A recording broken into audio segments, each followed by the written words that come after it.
I want to go to Pauline Hanson now, who joins us from Cairns in Queensland. Thanks for joining us, Pauline. I want to go straight to one of your key issues, and that is immigration. We're seeing reports about possible coalition policy going into the election on foreign students, and that is putting some hard caps on universities over the number of foreign students they're allowing into the country. This is important, isn't it? Because this has become one of the backdoor ways by which we get much higher immigration rates than any government seems to plan for. That's absolutely correct, Chris. In February, they brought in about 200,000 foreign students into the country. It's unsustainable and we can't do it. A lot of these students actually don't spend a lot of time at universities. But to tell you that these students here, foreign students in Australia that come here, work to the extent that they can send back $11 billion a year to their respective countries. So they work and send money back. They use it as a backdoor to get into permanent residency into the country. It has to be reviewed, it has to be looked at. One stage we had over 700,000 foreign students in Australia. Who's profiting out of this is the universities, and still we prop them up and we pay a lot of taxes to them. Universities were built for the Australian students. That's what I'd like to see, utilised for Australian kids to go into universities. They shouldn't be there as a business end of town for foreign students. You've got to wait and see the detail on that. The coalition also talking about adding to the character test and asking people about anti-Semitism. Now, I don't know whether you ask someone whether they're anti-Semitic, they're actually going to say, yes, I am. But it shows that the people are at least concerned about some of the characters we're allowing into the country.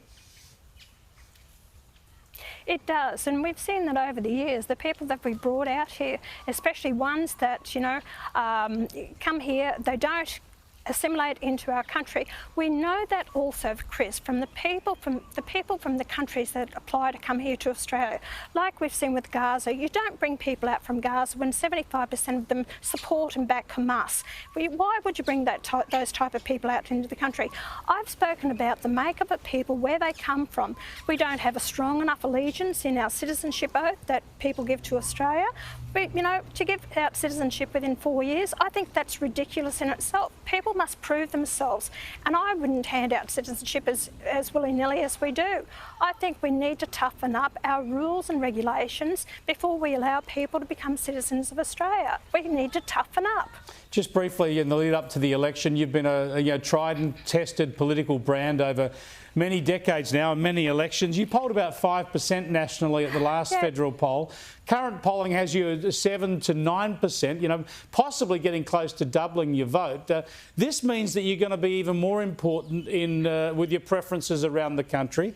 Do you expect that you're going to help deliver a lot more Liberal seats, a lot more coalition seats to the coalition come election day?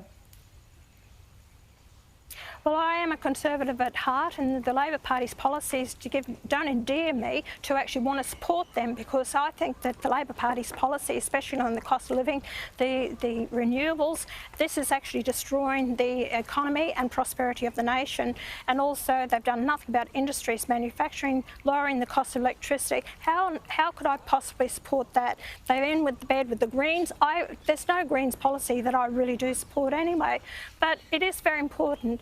Although people can vote for whoever they want to in the lower house, what's important is that to give One Nation the vote in the upper house and the Senate, because therefore we can look at the legislation. Dutton is going to need all the assistance from One Nation, because depending on the number of seats that they have, I'll tell you why. Because I've seen in the Senate the progressives of the Liberal Party that don't back common sense policies. So Dutton's going to have an issue with some of his progressives in the Senate. That's where he needs One Nation to back him for his legislation coming through. So I suggest to people, you want to back One Nation. I reckon he'd trade a couple of you guys for a couple of them any day, but we shall see. Thanks for joining us, Pauline. I appreciate it, Pauline. They're up in Cairns. It looks splendid up there, doesn't it?